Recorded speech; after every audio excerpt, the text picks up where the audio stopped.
In the 1960s, many families faced economic hardships and had to get their creative grooves on. These dishes became symbols of poverty and the everyday struggle to make ends meet. The meals on this list captured the era, symbolizing poverty, but also showcasing the resourcefulness of those who made them. During tough times, when food was scarce and the pantry was near empty, people had to get creative. One of the most surprising inventions of the era was something you wouldn't expect to see on any gourmet menu: ketchup soup. Yes, you heard that right. Ketchup, hot water, and maybe a little sugar and salt to taste. It was cheap, it was accessible, and it was a meal when nothing else was available. The affordability of this dish was its main selling point. Ketchup was a common household item, and hot water free from the tap. It was the perfect solution for anyone who needed to fill their stomach quickly, without worrying about cost. Sure, it may not have had the nutrients of a balanced meal, but it was a quick fix that offered just enough sustenance to get through the day. What makes ketchup soup even more interesting is the sheer creativity behind it. People had to use what they had, and in this case, ketchup was a versatile base for something edible. It was resourcefulness at its finest. You could even make it a little more substantial by tossing in leftover bread to soak up the liquid. Instant makeshift croutons. Chipped beef on toast was a staple in post-war households and the military alike, where stretching a budget or feeding a crowd was a survival tactic. Chipped beef, a salty, dried meat product, was cheap, shelf-stable, and available almost everywhere. Pair that with white bread and a homemade cream sauce, flour, butter, milk, and a pinch of seasoning, and you had a meal that could feed an army, literally. For less than the cost of a burger today, you could serve up dinner for the whole family. Though not exactly a health food, chipped beef provided a decent amount of protein, even if it was sodium-heavy. The cream sauce, while caloric, added richness to the dish, making it feel more indulgent than it actually was. It's proof that a little resourcefulness in the kitchen could turn basic ingredients into something hearty and satisfying. For many, it was a memory. Whether you were a soldier in the barracks or a kid at the dinner table, chipped beef on toast brought people together, one humble shingle at a time. When money was tight but protein was a must, canned mackerel became a household hero. While it may not have carried the glamour of fresh fish, it had two things going for it. It was cheap, and it lasted forever on the pantry shelf. Mackerel patties were a way to turn an unassuming can into a meal that could stretch far and wide, feeding hungry families on a budget. These patties were a masterclass in creativity. By mixing canned mackerel with breadcrumbs, eggs, and seasoning, families transformed humble ingredients into crispy, golden cakes that packed a flavorful punch. A hot skillet was all it took to create a meal that felt like more than just survival. It felt like effort and care. For some families, even a drizzle of ketchup or a dollop of mayo on top added that final touch of luxury. And surprisingly, mackerel brought solid nutritional value to the table. Loaded with omega-3 fatty acids, protein, and essential vitamins, it gave kids the strength to grow and parents the energy to keep going. Sure, the smell while cooking could fill the entire house, but hey, at least you knew dinner was on the way. For many, mackerel patties evoke memories of resilience and warmth. It's a dish that reminds us how even the simplest ingredients could turn into a meal worth remembering. Born out of wartime ingenuity and embraced by post-war kitchens, Spam was the ultimate culinary utility player. With its long shelf life, low cost, and endless versatility, it found its way into dishes of every kind, and pairing it with eggs became a breakfast staple for families on a budget. Introduced during World War II as a protein-packed ration, Spam was an affordable option for households that couldn't always afford fresh meat. A single can could be sliced, diced, or fried, transforming a little into a lot. When combined with eggs, another inexpensive and widely available food, you had a hearty, protein-filled meal that stuck to your ribs without sticking to your wallet. Nutritionally speaking, it wasn't a perfect meal. Spam's high sodium and fat content might make a dietitian cringe, but it delivered plenty of calories and protein, which were often all that mattered at the time. Add in the eggs, with their rich source of nutrients like vitamin D and iron, and you had a plate of energy to start the day. For those who grew up in the 1960s, the sizzle of Spam in a frying pan is as nostalgic as a black and white TV.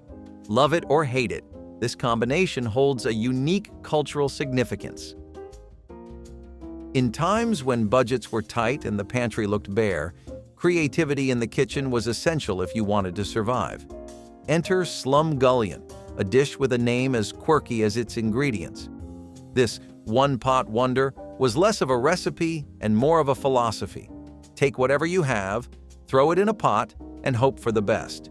Typically made with ground beef, onions, potatoes, pasta, and canned tomatoes, Slumgullion was affordable and easily customizable. Couldn't afford beef? Swap it out for hot dogs or skip the meat altogether? Low on vegetables? A can of peas or a handful of frozen corn would do the trick. It was the epitome of accessibility. Everything came straight from the pantry or fridge, no fancy ingredients required. Nutritionally, it offered just enough to keep everyone going. The mix of carbs from potatoes and pasta, protein from meat, and a splash of vitamins from canned veggies made it a practical, filling meal.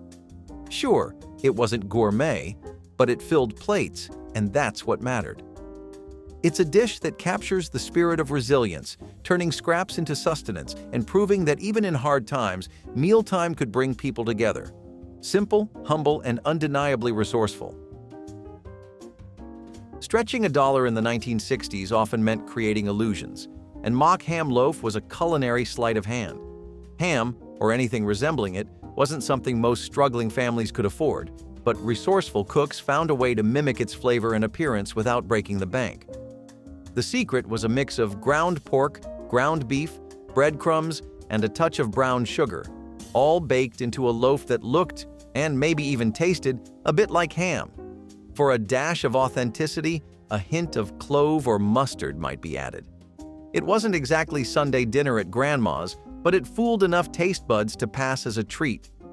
The ingredients of mock ham loaf were simple and accessible, often leftovers or inexpensive cuts of meat that could be stretched into multiple meals. Nutritionally, it provided a solid dose of protein and calories, though the high fat and sugar content might have been best balanced with a side of something green, if you could afford it. It brings back memories of ingenuity in the face of adversity and a time when flavor was less about authenticity and more about making the best with what you had. Mock ham loaf wasn't ham, but it certainly wasn't a bad stand-in. Simple, inexpensive, and endlessly comforting, milk and macaroni was the kind of dish you'd find on the dinner table when there wasn't much else to go around. It was minimalism at its best. Boiled elbow macaroni, warm milk, and maybe a pinch of salt or sugar for flavor. Some might even call it the ancestor of modern comfort food. The genius of this dish was its accessibility. Pasta was cheap, milk was a staple in most households, and together, they created something that felt like a meal without requiring much else. For a few extra pennies, you could jazz it up with a sprinkle of cheese, a pat of butter, or even a shake of pepper to add some flair. Nutritionally, it might not win any awards, but it did the job. The carbs from the macaroni provided energy, while the milk brought a modest amount of protein and calcium. It wasn't fancy, but it filled empty stomachs, a small victory during lean times. For many, milk and macaroni stirs up warm memories of childhood, sitting around the kitchen table and enjoying something made with care. It's a reminder that even when resources were scarce, meals didn't have to feel that way. With just 2 basic ingredients, families created a dish that left them feeling full and, in its own way, a little bit hopeful. When meat was a luxury and vegetables came straight from the garden, the humble tomato sandwich became an everyday hero. A couple of slices of bread, a fresh tomato, and a smear of mayo were all it took to create a meal that was as simple as it was satisfying. For families with a backyard garden, tomatoes were practically free, making this dish both affordable and accessible. Bread and mayonnaise were common pantry staples, and together they turned one juicy fruit into a full-fledged meal. If you didn't have mayo, a drizzle of oil, or even a sprinkle of salt could get the job done. It was creativity born of necessity, proof that sometimes the simplest combinations are the most memorable. Tomatoes brought more than just color to the table. They offered a solid dose of vitamins C and K, along with a hint of lycopene, an antioxidant. Sure, the meal leaned light on protein, but for a quick lunch or dinner during hard times, it was hard to beat. For those who grew up in the 1960s, tomato sandwiches carry a special nostalgia. They recall a time when life was slower, meals were shared outside on porches, and a sandwich could be both an act of frugality and a taste of summer's bounty. A true classic of frugal cooking, beans and cornbread were a lifeline for families stretching their grocery budgets. Simple, hearty, and satisfying, this duo was a staple in homes where creativity met necessity. Dried beans were a pantry hero, cheap and available in bulk. Once soaked and simmered, they turned into a protein-packed powerhouse that could feed a family for pennies. Cornbread, made from affordable cornmeal, water, and a little fat, was the perfect partner, soaking up the juices from the beans while adding a touch of sweetness to balance the earthy flavors. Together, they were more than the sum of their parts. Nutritionally, beans brought fiber, protein, and a host of vitamins to the table, while cornbread provided energy from carbohydrates. Sure, it wasn't a feast, but it was a balanced meal that kept people going. And in some regions, a splash of hot sauce or a handful of chopped onions elevated the dish, showing how even the simplest meals could have a personal twist. Beans and cornbread is a dish that represents community and culture, particularly in the South. It's a meal tied to history, resilience, and family, proving that comfort food doesn't need to be fancy. It just needs to be made with care. In the world of budget cooking, few ingredients stretch as far or as creatively as cabbage. The cabbage hot dish, a hearty one-pan meal, was a 1960s favorite for feeding families without emptying wallets. It was the definition of frugality. Take a humble head of cabbage, some ground meat, a handful of rice or pasta, and let the oven work its magic. Cabbage was a star of affordability and accessibility. It was cheap, readily available year-round, and versatile enough to adapt to whatever you had on hand. Add in ground beef or pork when it fit the budget, and maybe a can of condensed soup or some tomato sauce, and you had a complete meal. Even leftovers were fair game, making this dish a true champion of resourcefulness. On the nutritional front, cabbage brought fiber, vitamin C, and potassium, while the meat and starch added protein and energy. It wasn't going to win over food critics, but it did the important job of keeping families full and nourished. For many, the cabbage hot dish evokes memories of church potlucks, family dinners, and that unmistakable aroma wafting from the oven. It's a dish rooted in practicality, but served with care, a reminder that even when times were tough, a warm, filling meal could still feel like home. In times of scarcity, necessity breeds innovation. And in the case of peanut butter and mayo sandwiches, it also bred a surprising snack. This unconventional combo was a staple for those looking to get creative with limited ingredients. The affordability of peanut butter paired with the accessibility of mayonnaise created a budget-friendly sandwich that could be whipped up in minutes. Peanut butter provided protein, healthy fats, and a satisfying richness, while mayo added a creamy texture and a hint of tang. Sure, the combination may sound strange to some, but when you're in a pinch, sometimes the best ideas come from thinking outside the lunchbox. Add a slice of bread to the mix, and you had a meal that offered substance, energy, and a bit of unexpected flair. The nutritional value here wasn't stellar, but it did the trick. Peanut butter gave you a solid hit of protein and fat, while mayo brought extra calories to keep you going. A simple sandwich like this was a reminder of how people used what was available, no matter how unconventional. Despite its quirky flavor profile, the peanut butter and mayo sandwich was a testament to resourcefulness, and perhaps to a little bit of childhood adventure. In the world of quick, budget-friendly meals, few combinations are as iconic as hot dogs and beans. This pairing was a go-to for families looking to fill hungry stomachs without breaking the bank.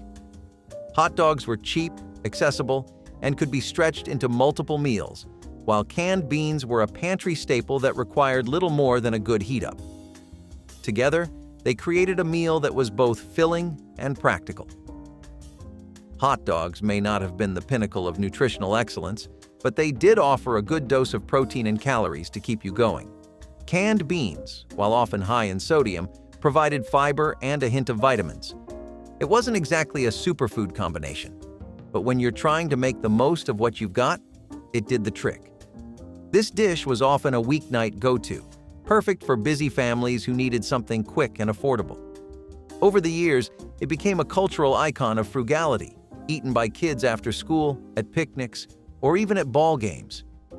For many, it brings back fond memories of simple meals shared with family or friends. When milk wasn't a guaranteed staple in the fridge, some families had to get creative with breakfast.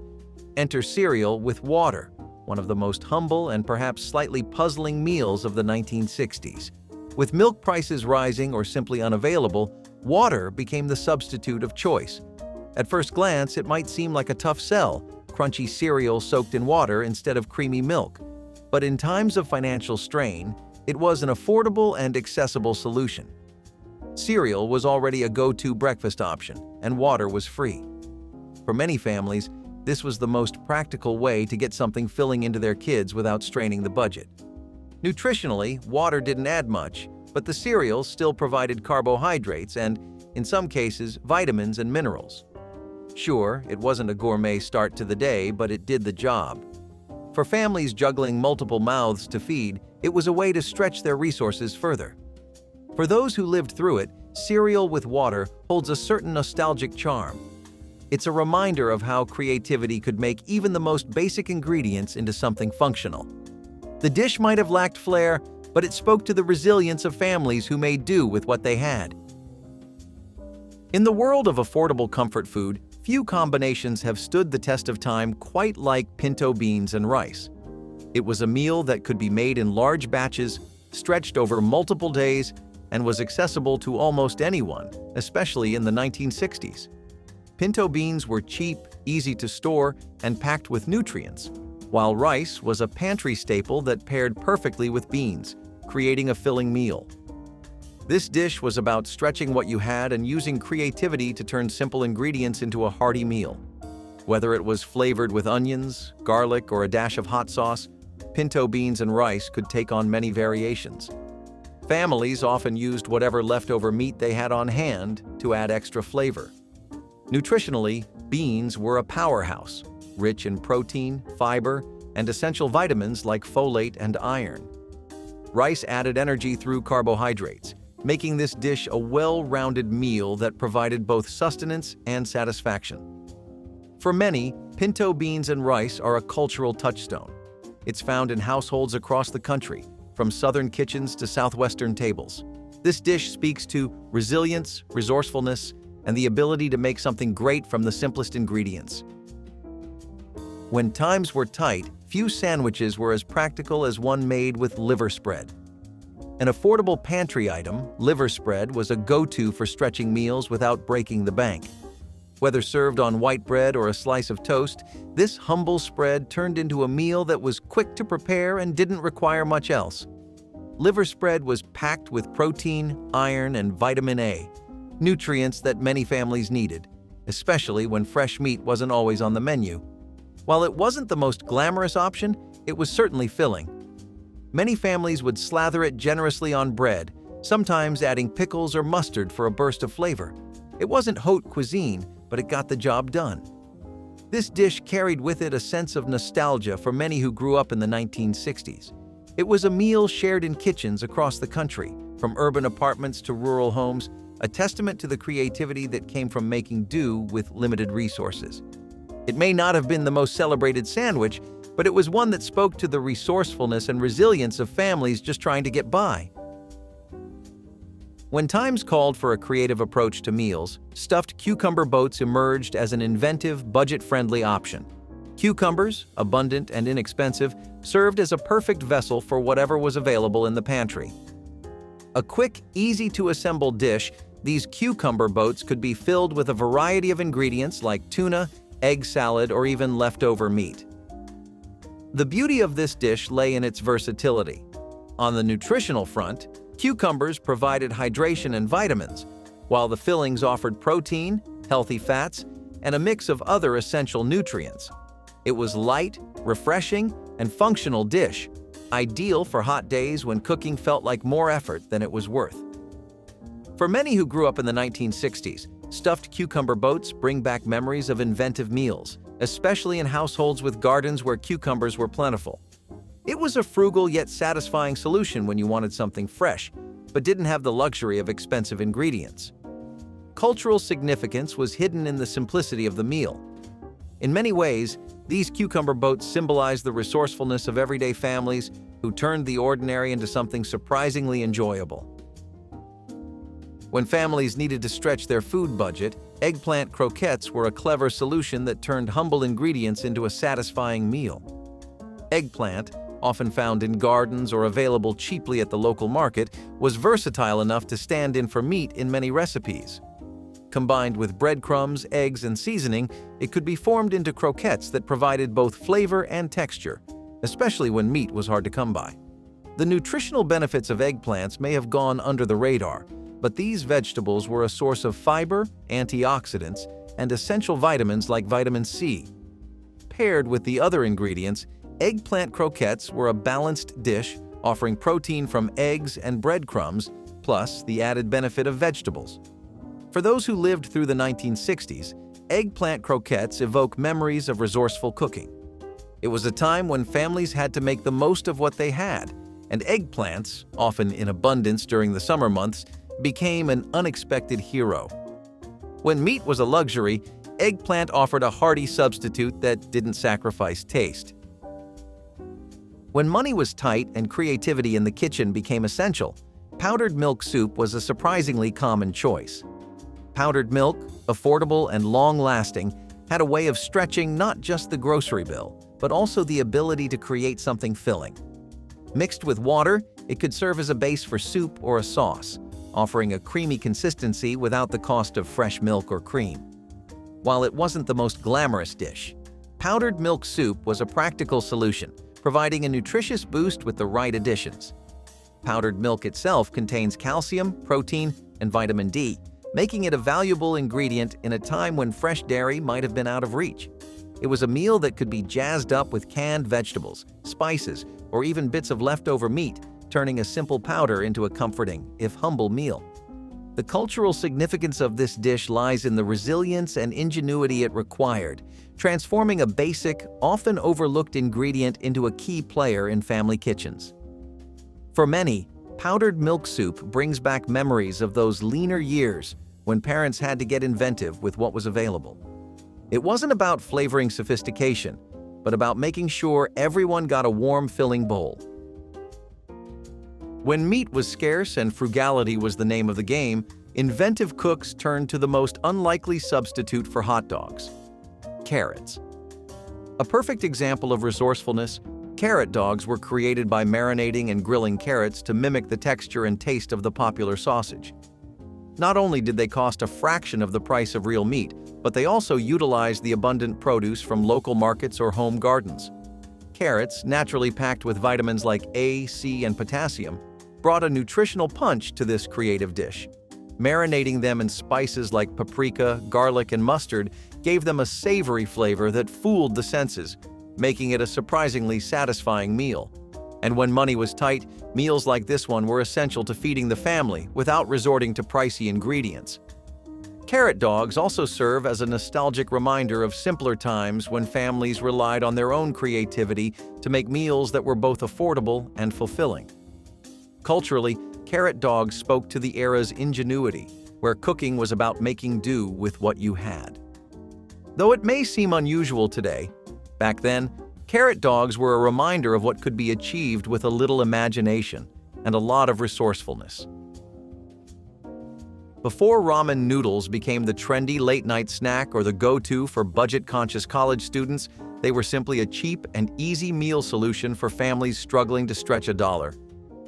First introduced in the US in the late 1950s, ramen quickly became a symbol of resourcefulness.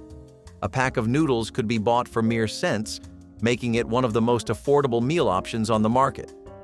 Despite their low cost, ramen noodles weren't exactly a culinary marvel, but they were acceptable. And they offered quick preparation and versatility, two qualities that were vital for busy households. For families with little time or money to spare, ramen became a lifeline, sometimes dressed up with leftover vegetables or bits of meat to make a more substantial meal. The secret ingredient was creativity.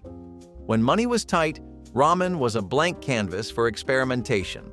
As for nutritional value, ramen may not have been the healthiest option on the shelf, but it did provide carbs and some protein. When combined with other ingredients, it could provide a more balanced meal, even if it wasn't winning any awards for gourmet cooking. When pantry staples were all you had, sometimes the simplest combinations were the most satisfying. A slice of bread, a little butter, and a sprinkle of sugar. Voila! In the 1960s, this humble sandwich became a comforting solution to hunger when times were tight. Butter was cheap and plentiful, sugar was a pantry staple, and bread, well, it was a given. If you were lucky enough to have all three, you had a meal, no matter how modest it seemed. Though it didn't win any awards for nutritional value, the butter and sugar sandwich provided a quick source of energy. The fat from the butter gave a boost, while the sugar, though not the healthiest choice, delivered instant satisfaction. For many, this sandwich sparks fond memories of childhood, when the kitchen was filled with the warmth of frugality, and a little creativity could turn ordinary ingredients into something unexpectedly delicious. It's a nostalgic dish that speaks to an era of making do with what you had, while still finding joy in the simplicity of food. In the 1960s, creative ways to stretch ingredients became a necessity, and one quirky invention that emerged was Kool-Aid pickles. Yes, you heard that right. Pickles soaked in sweet, tangy Kool-Aid. At the heart of the dish was the affordability factor. Pickles were already a staple in many households, and Kool-Aid, which was a low-cost way to add flavor to drinks, could do double duty in the kitchen. A jar of pickles and a packet of Kool-Aid could transform into something entirely new, all for a fraction of the price of other snacks. But beyond the resourcefulness, there was the sheer creativity at play. The combination of sour and sweet offered a unique flavor profile, one that many people either loved or couldn't quite stomach. Nutritionally speaking, it provided a fun way to make use of inexpensive, accessible ingredients. Kool-Aid pickles are a nostalgic nod to childhood experiments and summer boredom. Culturally, it's a reflection of how food can be an outlet for fun and creativity, even when you're making do. Whether you loved them or hated them, Kool-Aid pickles are one of those dishes that will forever be tied to a specific moment in time. Sometimes, necessity breeds creativity, and in the case of saltine cracker pizza, that's exactly what happened. With limited resources but a desire for something indulgent, families found a way to make pizza from the most unlikely of ingredients. The base was saltine crackers, cheap, crunchy, and easy to find in almost every pantry. It didn't take much more to transform these simple crackers into a pizza. A layer of tomato sauce, some shredded cheese, and maybe a sprinkle of seasoning was all you needed to create a snack that looked like pizza, but cost a fraction of the price. Nutritionally, it wasn't a balanced meal, but it sure did the trick when hunger struck. The crackers were rich in sodium, the cheese added a bit of protein, and the sauce, well, at least it was a nod to the traditional pizza flavor. For many, saltine cracker pizza holds a strong nostalgia factor. It was a go-to snack in households where money was tight, yet parents still wanted to provide something fun for their kids. The cultural significance lies in its ingenuity, a reminder of how, with just a few basic ingredients, people were able to make the most of what they had. There's comfort in simplicity, especially when you're working with limited ingredients. In tough times, people found a way to turn something as basic as bread and milk into a meal that could satisfy hunger and soothe the soul. Milk toast, a humble dish, was often a go-to when food was scarce or funds were tight. At its core, it's just toasted bread dunked in warm milk. But like many resourceful meals, it served as a life raft during lean years. The affordability of milk and bread made it accessible for most families, especially during the Great Depression or times of economic strain. It was a meal you could count on when the pantry was bare, but you still needed something to fill you up. Nutritionally, milk toast was far from a powerhouse. It was light, filling, and comforting, but not a well-rounded option for long-term sustenance. That said, It did provide a good dose of calcium and carbohydrates and a little sweetness if sugar was added. Nostalgic for many, milk toast was a childhood comfort, often paired with memories of being tucked in after a long day. Culturally, it represents a time when ingenuity thrived. Families who couldn't afford elaborate meals still found ways to make do, creating a dish that, in its own way, became part of the fabric of American resilience. When you're short on ingredients, creativity can go a long way. Boiled hot dog soup is a perfect example of making the best out of what you have.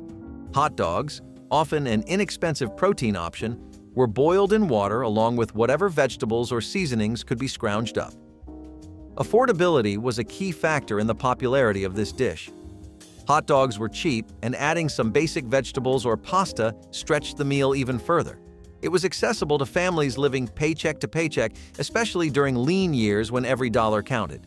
In a way, this soup turned a simple, processed meat into a warm, filling meal. Nutritionally, it's not exactly a superfood, but boiled hot dog soup did provide protein, carbs, and some vitamins from any veggies you might throw in. It was a meal that could fill your stomach, though it wasn't exactly the healthiest choice on the menu. For those who grew up with it, this soup carries a strong sense of nostalgia, likely tied to memories of childhood dinners, perhaps on a cold evening when money was tight.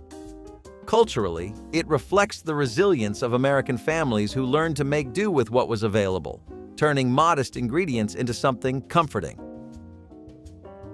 Pepperoni rolls are actually a pretty iconic and beloved snack if you go on over to West Virginia. A lot of people think that this has to do with how the snack has its roots deep in the Italian immigrant communities that have settled down there and made a home throughout the 20th century, but I also think it's this general trend of Americans preferring Italian and French food. A lot of miners would eat these rolls, though, especially in the towns that were really known for mining. Pepperoni rolls remained popular through the 1980s, especially as a budget-friendly meal option during economic downturns. Their portability made them a go-to for busy families and workers looking for quick, affordable lunches. Unlike pricier deli meats or elaborate sandwiches, pepperoni rolls offered a satisfying blend of protein, carbs, and flavor at a low cost. Plus, their shelf stability meant they could be packed ahead of time for school lunches, road trips, or shift work. The rolls were made out of your typical pastry dough and stuffed to the brim with cheese and pepperoni, and they became a staple of all kinds of local bakeries. You could even find to-go versions for sale in convenience stores, and if you wanted rolls that looked fancier, then you'd go for the ones served at restaurants. So, for onions stuffed with Grape-Nuts, you needed nothing that fancy, not even a lot of seasoning outside of your basic salt and pepper. All you needed was 1.5 cups of pork sausage meat, some melted fat, ketchup, and if you could spare some strips, then bacon.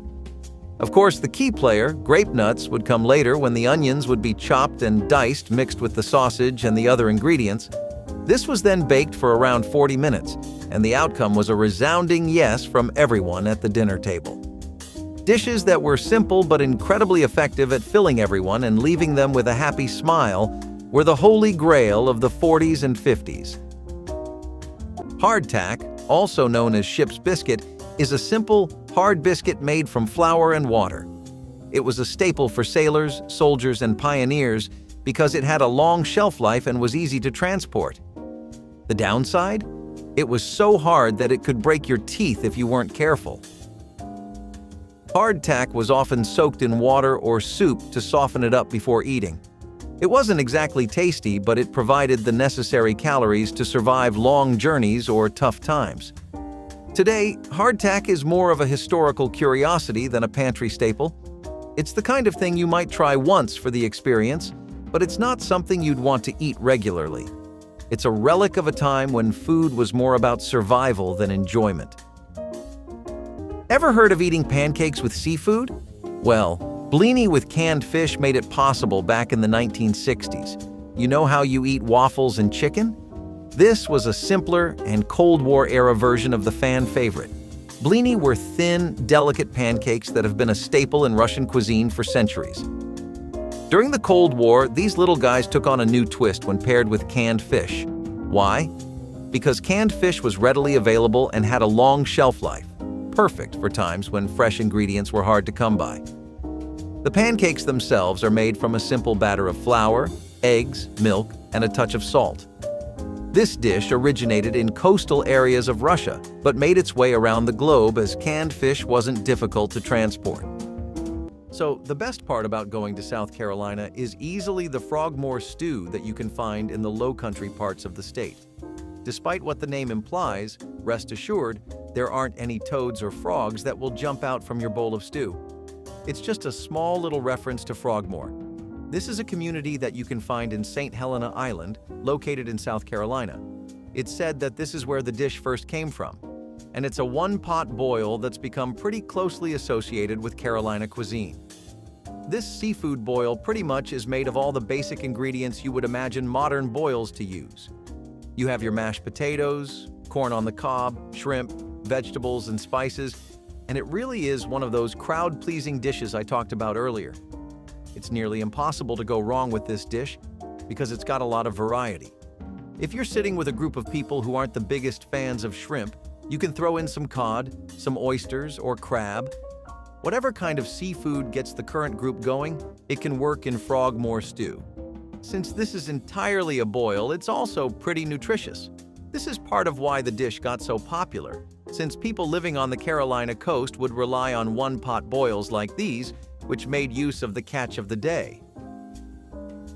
Bubble and squeak was something that completely fit the situations most people would find themselves in during the war, because this dish is all about the leftovers.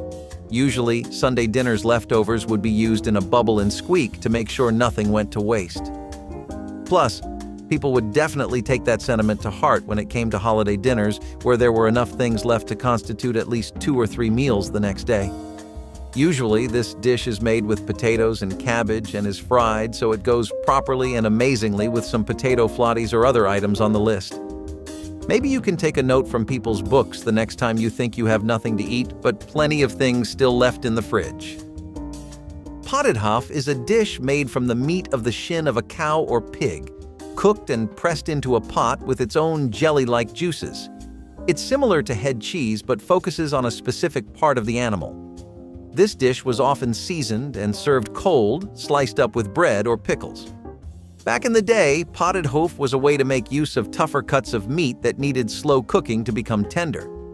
It was a popular dish among working-class families in the UK and the US, providing a hearty, protein-rich meal.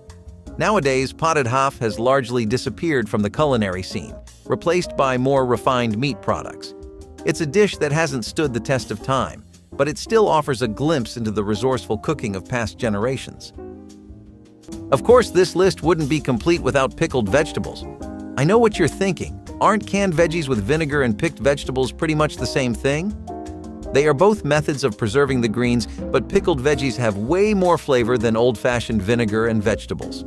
Canned vegetables with vinegar involve cooking vegetables and then sealing them in jars with vinegar-based brine, while the process of pickling involves soaking vegetables in a mixture of vinegar, salt, and spices. With fresh produce sometimes being hard to come by, pickling offered a way to keep veggies available and flavorful. Commonly pickled vegetables during the Cold War included cucumbers, beets, and carrots. These vegetables were often enjoyed as a side dish or added to salads and sandwiches. Pickled cucumbers are to this day loved just as much, if not more, by many households in America. Let's stay in the South for a while. It's not all savory and spicy, they even have some great desserts. Divinity candy, for example, is this wonderful nougat that's made out of the simplest ingredients ever and just enough vanilla to make your day. It's light, airy, and pretty flavorful, and it makes a lot of use of a 20th century classic. Corn syrup was something that the country couldn't live without, and that was largely because of how popular it got during the wartime period. Divinity candy is made out of a meringue that has an egg white base, and it involves beating those eggs and mixing them in with the syrup until you get this really glossy mix. After you've gotten the right consistency, and that's really critical here, you just pipe it onto some good wax paper and let it set and cool. It's crunchy since it uses pecans, but every bite really has a lot of sweet and warm flavors to it, which makes the overall experience absolutely amazing. It's the perfect thing to eat after a big barbecue platter or something that really takes your digestive system for a spin. It was rare to get protein from actual meat during that period, but that didn't stop people from fulfilling their cravings by dabbling in mock cuisine, such as the popular mock fish fillet. While this did not actually use fish, it imitated the texture and flavor with pints of milk brought to boil, ground rice, chopped onion, and leeks, with the end being a good stir in a properly beaten egg. What you had was an excellent mimicry that felt close enough to the real thing while being distinct and offering a new experience. Nowadays, this recipe is used in vegan communities, but its origins come from very anti-vegan places, and it would be a great substitute for actual fish and chips as well. Fatback. Just the name sounds delicious, right? Wrong. Fatback is basically just a slab of pure pig fat. This cut of pork was often used to flavor dishes or rendered into lard for cooking. In times of scarcity, fatback was a valuable ingredient because it added flavor and richness to otherwise bland meals. You could fry it up to make crispy bits or use the rendered fat for cooking just about anything. Fatback is the unsung hero of many southern dishes, providing that extra bit of flavor that makes everything taste better. However, in today's world of lean meats and health-conscious eating, fatback hasn't quite kept up. It's the kind of thing that makes dietitians shudder, but still holds a nostalgic place in the hearts of many. While it's not as popular as it once was, fatback remains a key ingredient in traditional Southern cooking, and for good reason, it's delicious. Last but certainly not least, we have baked beans with molasses. Let's get it straight. Baked beans are the ultimate comfort food, but during the Cold War, they were given a sweet twist with the addition of molasses. Now, I'm not complaining because this is definitely a match made in culinary heaven. Baked beans were typically made with navy beans, cooked in a sauce made from molasses, brown sugar, and sometimes bacon or pork. Sounds delicious, right? The molasses in baked beans was more than just a sweetener. It helped to preserve the beans. Beans are a good source of protein, fiber, and essential nutrients. The molasses add some additional nutrients, such as iron and calcium, making the dish not only tasty, but also relatively nutritious. This one is still a classic street food in Boston and a common side dish at barbecues, picnics, and other casual gatherings. Scrapple is this meat pudding that's pretty much made out of trimmings, scraps, your typical offal. Then you throw in some pork loaf and cornmeal, and we really start to smell some flavors coming together. It's got a pretty grainy texture and is made entirely out of pork fat, and it's one of the most common things in mid-Atlantic regions. Whether you find yourself in the trenches of New Jersey, surrounded by deli food in Virginia, or whether you can't get a decent meal in Delaware, you can always rely on some budget-friendly diner serving scrapple. It's actually this European dish that settlers used really popularly throughout the region, especially in Pennsylvania. Did you know that place used to be the #1 spot for German immigrants to go to? It's where the very first German immigrants began to settle down, after all. People that grew up during World War II will know that mixing sawdust with bread to fortify it so that your supply would last twice as long is not quite the urban myth it is made out to be today, but rather a sad fact of a dark time that people would prefer to leave in the past. This was something born purely out of necessity, and a lack of basic necessities like flour. Since it was becoming so scarce across America, people's supplies of bread were running out fast and often. Bread was the only thing families had to eat too. With even that comfort gone, people took to mixing sawdust, which you could even taste in the bread. In some cases, it made the bread go bad faster, such as people when used too much of it. But in most other appliances of this technique, it worked as a filler when nothing else could be used as one. This would also set up a trend of consuming fiber in the 70s, even though most companies used cellulose fiber that was made from sawdust. So it actually does have quite a history in America. Sorrel soup is made from the sorrel plant, known for its tart, lemony flavor. This leafy green was often used in soups and stews, providing a bright, tangy taste that could liven up simple ingredients. Sorrel soup was especially popular in Eastern European and Middle Eastern cuisines, where it was often served with a dollop of cream or a boiled egg. Sorrel itself is a bit of a forgotten green these days, overshadowed by kale, spinach, and other more common leafy vegetables. Sorrel soup hasn't exactly made a splash in the modern culinary scene, But it's still a dish that holds a special place in the hearts of those who grew up with it.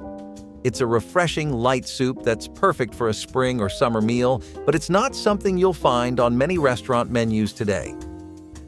When the weather turned cold, nothing warmed the soul like a bowl of ration stew. You heard that correctly? This Cold War meal was made with canned meat, potatoes, and vegetables, and was a go-to for those looking to stretch their rations. This meal was all about making use of whatever was on hand, which meant every batch was unique from the last one. Interestingly, this throw-it-together approach was not just practical, but also turned into a bit of a culinary challenge, with families trying to outdo each other in creating the most delicious or inventive version of the stew from limited supplies. This dinner meal didn't just provide a good, hearty meal during wartime, but also came up with a side of fun and quality time with the fam. Johnny Marzetti is a dish, not a person, and it's one that's entirely tied to the history of food in Ohio. While people debate the exact circumstances that led to this dish, there's no doubt that it was named after the real-life Johnny Marzetti, who was a restaurant owner up in Columbus, Ohio. His entire family owned what was known as the Marzetti Italian restaurant during the early years of the 20th century, and the most commonly accepted origin story is that this dish actually began here. It was something so popular that people started to associate the Marzetti name with it, and it was their best-selling pasta. What people don't know for sure is whether the dish was something that just caught a catchy name or whether it was Johnny Marzetti's magnum opus. All we do know is that around the 1950s and 60s, you started hearing this name a lot more commonly. In the Midwest regions, it was known for being on school lunch menus and for its ability to feed an entire busy family with almost no effort. Think of a crispy and tender potato cake that has the perfect crunch to it too, and you have yourself a potato flotty.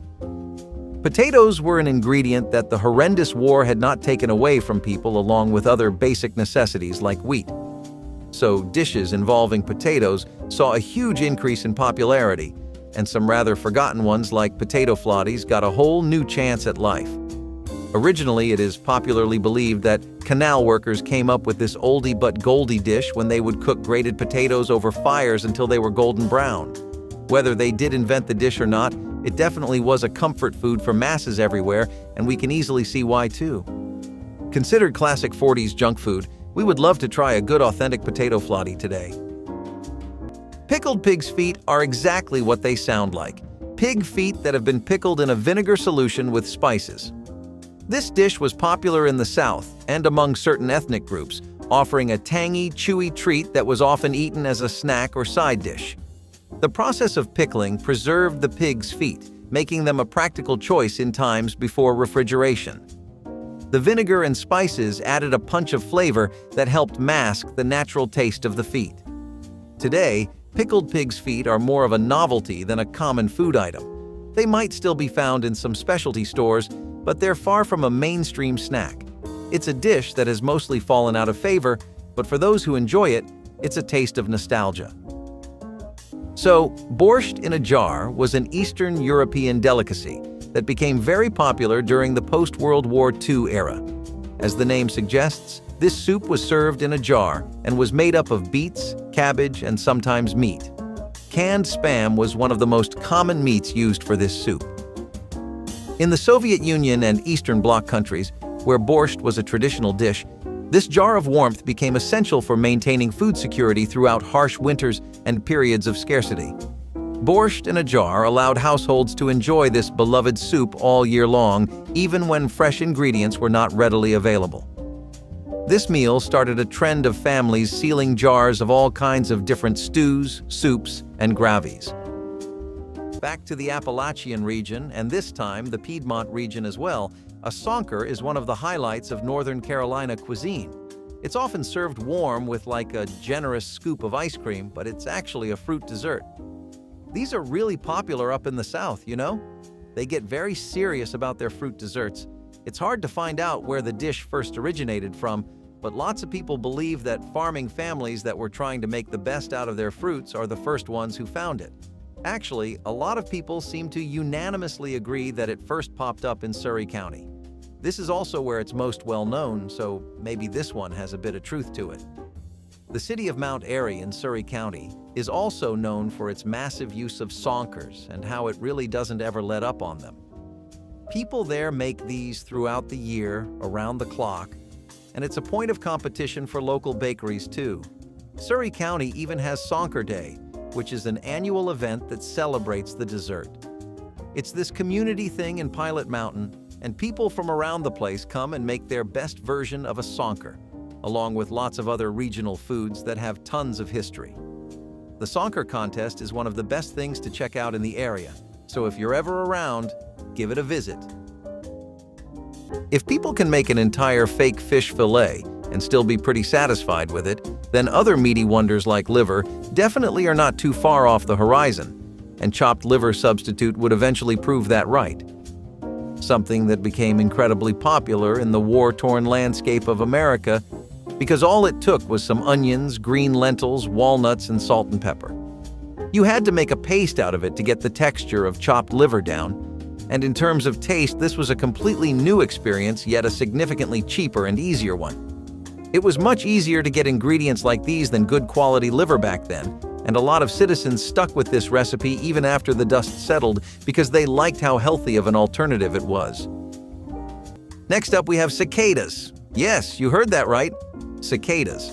These insects were eaten during times of food scarcity, offering a protein-rich snack when other food sources were limited. Cicadas are actually quite nutritious, with a nutty flavor that's often compared to almonds or shrimp.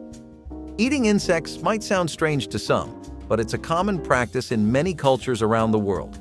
Cicadas, in particular, were a seasonal delicacy in certain regions, collected and cooked in various ways. In modern times, the idea of eating bugs hasn't quite caught on in the mainstream Western diet, although there's a growing interest in edible insects as a sustainable protein source. Cicadas may not have stood the test of time as a popular food, but they remain a fascinating part of culinary history. No food in the 60s had people coming back for seconds, quite like the evaporated milk pudding. It was a popular dessert due to its affordability and unique taste.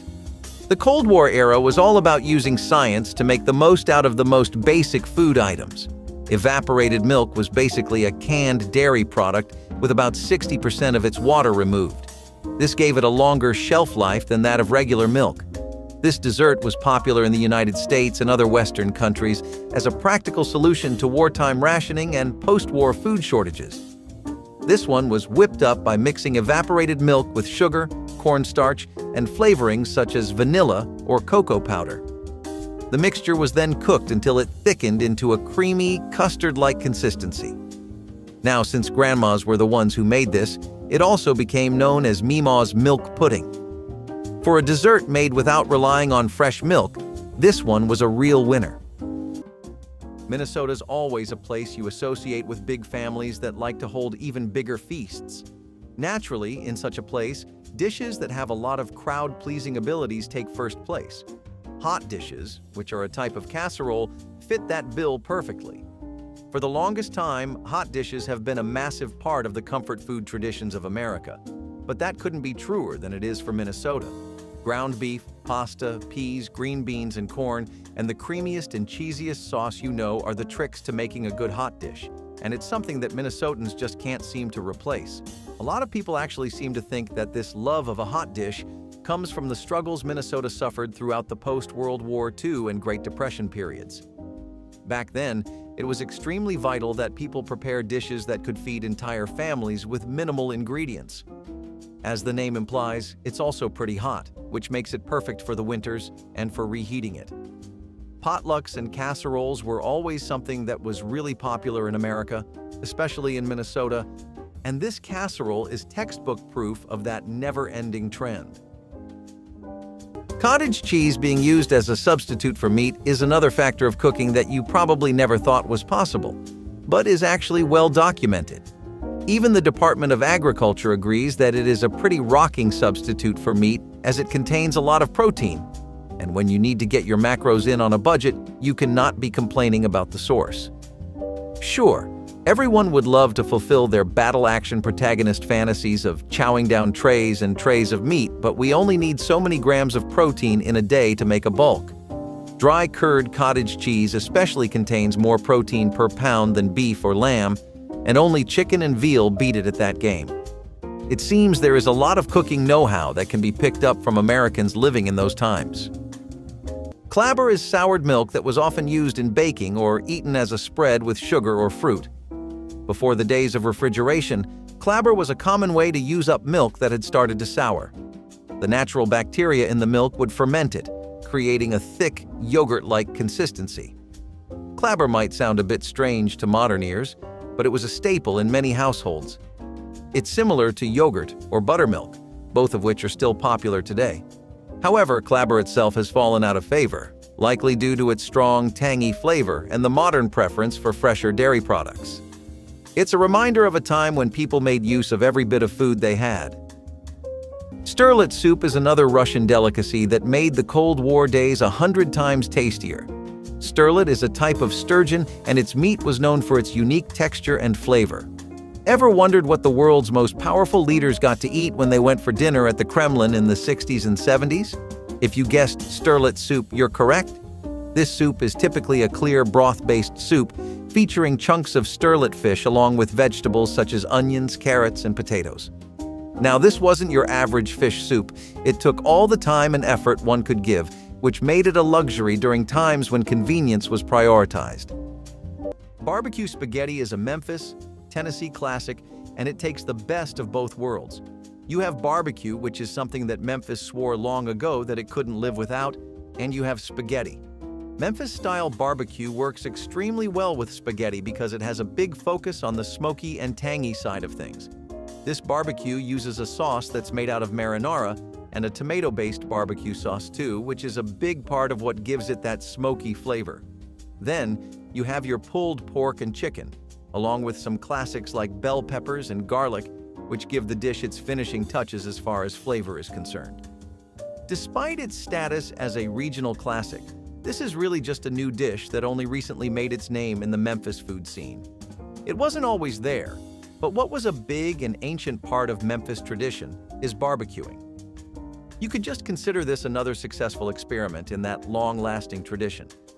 It's originally believed that African American communities came up with barbecue spaghetti, and it was probably a way to get rid of leftover meat. Since there probably wasn't enough to constitute a full plate, people would often mix it with any kind of grain or starch to get a full meal. Mock cuisine in general really saw its heyday during the harsh times of rationing, especially with all the things that were famously eaten before times got so bad, like brain. People wanted more of their favorites, even if they had to compromise in some way, and things like mock brains would become really popular as a result. Known for being quite heavy on the seasoning and being laced with fat, they incorporated basic spices like hickory smoke, paprika, and garlic.